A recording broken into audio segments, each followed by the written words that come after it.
Go to the website, versebyversebibleteaching.com. Daniel 7 verse 1 says, "In the first year of Belshazzar, king of Babylon, Daniel had a dream and visions of his head while on his bed. Then he wrote down the dream, telling the main facts." Daniel effectively gives us a timestamp of this vision. He says that it occurred during the first year of Belshazzar the king. We might remember Belshazzar from chapter 5 and the whole writing on the wall episode. This may be a significant point, as it would mean that this vision of Daniel's takes place well after Nebuchadnezzar's death and only 10 or so years before Babylon would ultimately fall. We'll discuss this significance as it relates to the first beast in a moment. He also says that he wrote down the dream telling the main facts. Some translations say that Daniel tells us the, quote, sum of the matter. In other words, there are details of this vision that were not given by Daniel in this account. He instead gives us the most important or main facts. The next two verses, verses 2 and 3, say, "Daniel spoke, saying, I saw in my vision by night, and behold, the four winds of heaven were stirring up the great sea, and four great beasts came up from the sea, each different from the other." The identity of the sea or the water in which these beasts come out of is not debated much among scholars, because Scripture in many places describe sinful humanity as the sea. For example, Isaiah 17, 12 through 13, and if you compare Revelation 13:1 and 13:11 with Revelation 17:1 and 17:15. Let me explain what I mean by that. The sea in Revelation in which the Antichrist sits and comes out of in Revelation 13 is interpreted by the angel in Revelation 17:15 as being representative of the people of the earth. It says in Revelation 17:15, "Then he said to me," that is, the angel said to John, "the waters which you saw where the harlot sits are peoples, multitudes, nations, and tongues." Therefore, these beast kingdoms arise from the water, which represents humanity. In other words, these four kingdoms are four kingdoms produced by humanity. The waters are being, quote, stirred up by the four winds. This phrase, the four winds, is often used to figuratively denote the entire known world. For example, Jeremiah 49:36, Daniel 8:8, Matthew 24:31.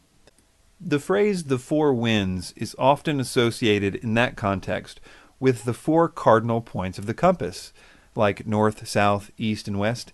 The cardinal points are even directly being referred to in several instances of the phrase the four winds in the book of Daniel, like Daniel 8:8 and Daniel 11:4. Charles Cooper, in his paper, spends a lot of time tying each of the four kingdoms here to a compass direction. Here we also find one of many grammatical clues that suggest that these four kingdoms will appear at the same time. The phrase, quote, "were stirring up," referring to the four winds stirring up the sea, actually means bursting forth suddenly, as opposed to over time. I will quote from Stephen Miller of the New American Commentary, who gives this fact even more weight because he holds to the traditional view and not the one I'm proposing. He says, quote, "Four winds of heaven were churning up the sea, as in a time of a sudden storm." The participle churning up can also mean bursting forth, and the idea seems to be that these winds suddenly burst forth upon the sea. So I would suggest that this verse is saying that there will be four kingdoms produced in four different parts of the earth quite suddenly. The next verse describes the first beast. Daniel 7:4 says, "The first was like a lion and had eagle's wings. I watched till its wings were plucked off, and it was lifted up from the earth and made to stand on 2 feet like a man, and a man's heart was given to it." The traditional view has this first beast being Babylon, and specifically Nebuchadnezzar. For example, they say that the wings being plucked off and it's being made to stand on 2 feet and given a heart of a man is referring to the humbling experience that God gave to Nebuchadnezzar in chapter 4, where Nebuchadnezzar was forced to act like an ox for several years and eat grass until he recognized the sovereignty of God and was restored to his right mind. This part of the interpretation has many problems, the first being that Nebuchadnezzar was dead at the time of this vision based on verse 1, and it seems strange, therefore, that Daniel would see Nebuchadnezzar coming out of the sea and providing more details about his life or kingdom. Another problem that we'll see over and over again is the lack of consistency. For example, the picture the traditional view paints here is that the lion with the wings represents Nebuchadnezzar when he was forced to act like a beast. And then the plucking of the lion's wings, making it stand on 2 feet, and giving it a man's heart is symbolic of God restoring Nebuchadnezzar to his right mind at the end of Daniel 4. This would suggest that the reason for these other 4 beasts being described as beasts is because of similar situations like that of Nebuchadnezzar's. Are we to understand then that the king of Medo-Persia or Greece or Rome are also described as beasts because they too were forced to act like beasts by God? If so, they were apparently not restored to sanity as Nebuchadnezzar was, since no man's heart was given to them. Also, the description of the first beast here in Daniel 7 doesn't really even fit what happened to Nebuchadnezzar in chapter 4. The clear intent here in Daniel 7 is that the lion was always a lion, but he was given a man's heart and thus changed. The lion was not restored to its natural state by the plucking of its wings and making it stand on 2 feet. It was permanently transformed. And the intent of the text, as we will see, is that it was a downgrade for the lion, not an upgrade. Nebuchadnezzar's situation was exactly reversed if you analyze this closely. And again, we have the problem of continuity. If the reason the first beast here is a beast is because of Nebuchadnezzar thinking he was an ox once, where does that leave us hermeneutically if we're trying to be consistent with the other beasts? Surely the term beast is to be understood the same way it's understood in other prophetic scriptures. That is, a way to denote a usually evil nation or king. The traditional view also will say things like, the winged lion is the traditional symbol for Babylon. Evidence of this can be seen on the Ishtar Gate from Babylon. To start out with, there is absolutely no evidence to suggest that winged lions were considered to be a symbol of Babylon at all. Lions in general, regardless of wings, were associated not with Babylon, but with the goddess Ishtar. This is partly because of the reference to her loving lions in the Epic of Gilgamesh, which states of Ishtar, quote, "Thou hast loved the lion, mighty in strength." For this reason, Ishtar was often depicted with lions in sculptures and reliefs of Ishtar. Only occasionally are the lions that she's with winged, and for reasons that we will get to later. This is why lions appear on the famous Ishtar Gate, because of their association with Ishtar. But Ishtar was not even the main goddess of Babylon. She was, by all accounts, basically a minor goddess. She was, in some traditions, however, considered to be married to Marduk, who was the main god of Babylon, thereby making her the queen of Babylon by marriage in those traditions. But the reason this isn't a strong point is that there are other winged animals on the gate, like the bull, though most of the bulls on the gate don't have wings. In fact, the other 2 animals depicted on the gate, which are bulls and dragons, vastly outnumber the lions. There were 120 lions on the gate compared to 575 dragons and bulls.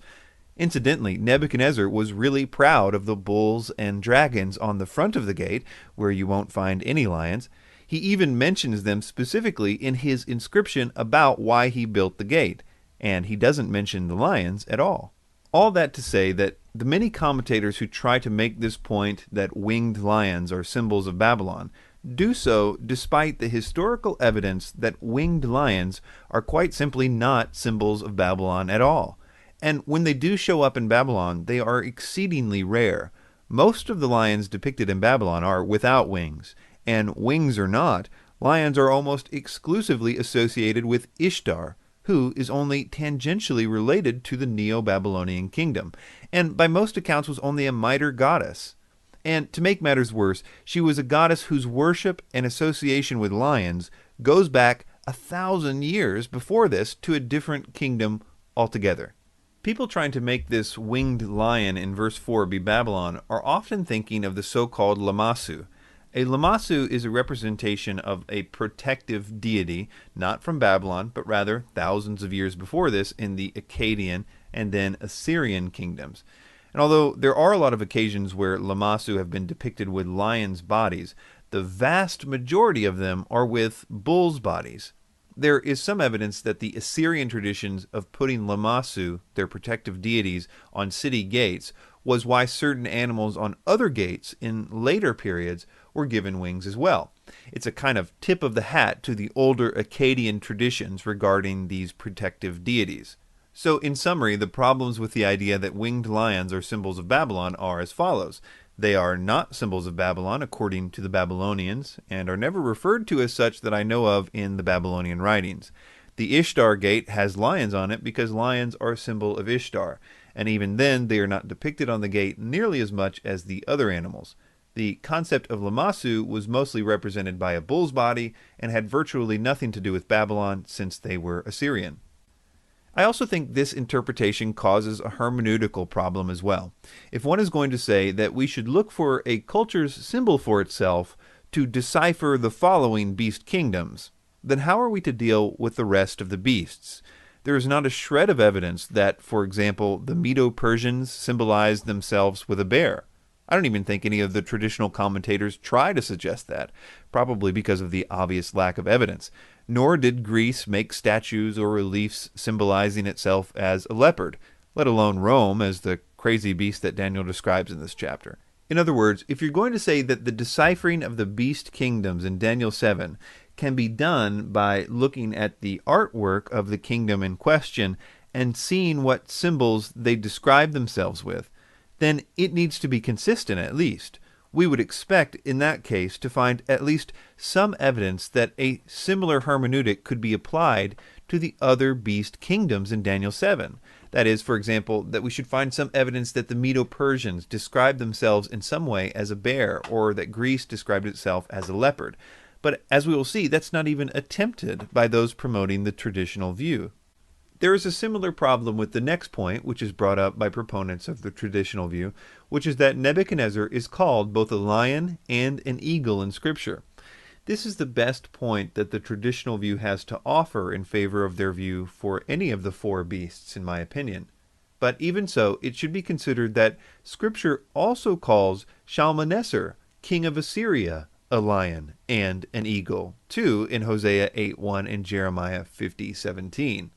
A simple study of the usage of lions or eagles, or any other beast in Scripture, will reveal that they are used to designate characteristics and are often widely interchangeable among individuals or nations, as long as those individuals or nations display the characteristics of that animal described in Scripture. For example, when used in a negative sense in Scripture, lions are, among other things, strong, fearless, stealthy, frightening, destructive, and territorially protective. Satan is described as walking around like a lion, seeking whom he may devour. There is also a positive sense. There is the Lion of Judah. A lion's heart is often spoken of as bravery, and that will come up later. But the same thing can be done with eagles. Eagles are referred to for their swiftness in Scripture, for their mounting high in the air, their strength, their setting their nests in high places, and their power of vision. One Bible encyclopedia notes that eagles are a symbol of those nations whom God employs and sends forth to do a work of destruction, sweeping away whatever is decaying and putrescent. He notes about 4 or 5 different scriptures here where eagles are used in that sense. So consider that when lions and eagles are used of kings, it is used of different kings and different kingdoms. But the unifying factor is that they were both instruments of God in the judgment of Israel and displayed characteristics of the animals laid out in Scripture. Again, we have the problem of the traditional view failing at this point in trying to apply this hermeneutic to the other three beasts. For example, there is no reference to Alexander the Great or Greece as a leopard in Scripture, or to Cyrus or Medo-Persia as a bear. I would suggest that we should attempt to interpret the first beast the same way as we would interpret the others. And the most scriptural way to do that is by understanding the symbolism of the beasts by the different characteristics of that particular animal provided by Scripture.